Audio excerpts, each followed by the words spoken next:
আসসালামু আলাইকুম গাইস। প্রথমে পেঁয়াজ ভালোভাবে বাদামি কালার করে নেব, ভেজে নেব। তারপর তাতে মশলা বাটা, সাথে আদা, রসুন এবং জিরা দিয়ে বাটা দিয়ে দিব পেঁয়াজের ভিতরে। তারপর পরিমাণ মতো গুঁড়া মরিচ, হলুদ এগুলো দিয়ে সামান্য পানি দিয়ে ভালো করে কষিয়ে নেব।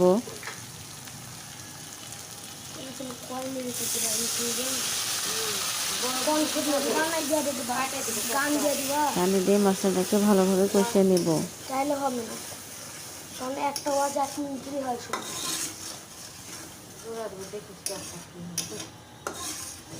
অনেকক্ষণ ধরে কষাবো যাতে মশলাটার কোনো গন্ধ না থাকে।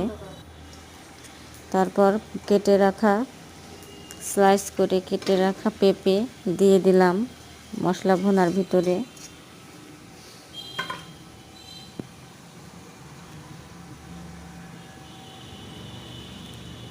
তারপর সেটাকে ভালোভাবে নেড়ে দিব।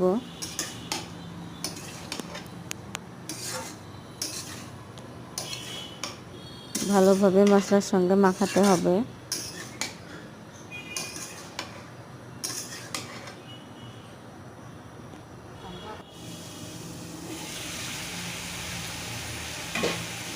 যখন কষানো হয়ে আসবে আবারও একটু করে নেড়ে চেড়ে দেব।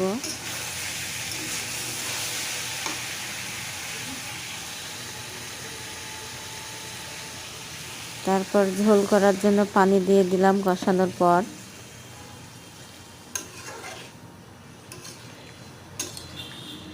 পানিটা দিয়ে ভালোভাবে নেড়ে চেড়ে আবারও সিদ্ধ করার জন্য ঢাকনা দিয়ে দেব।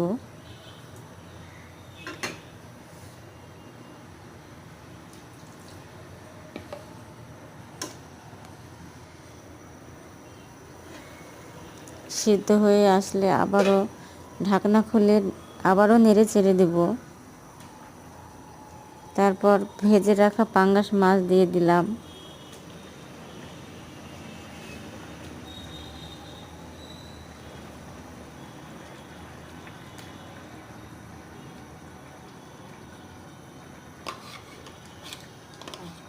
পাঙ্গাস মাছ আমাদের খুব পছন্দ, তার জন্য মাঝে মাঝে রান্না করা হয়। আবার অনেকে খেতে চায় না। আমার রান্নাটা শেষের পথে, ঢাকনা দিয়ে ঢেকে দেব।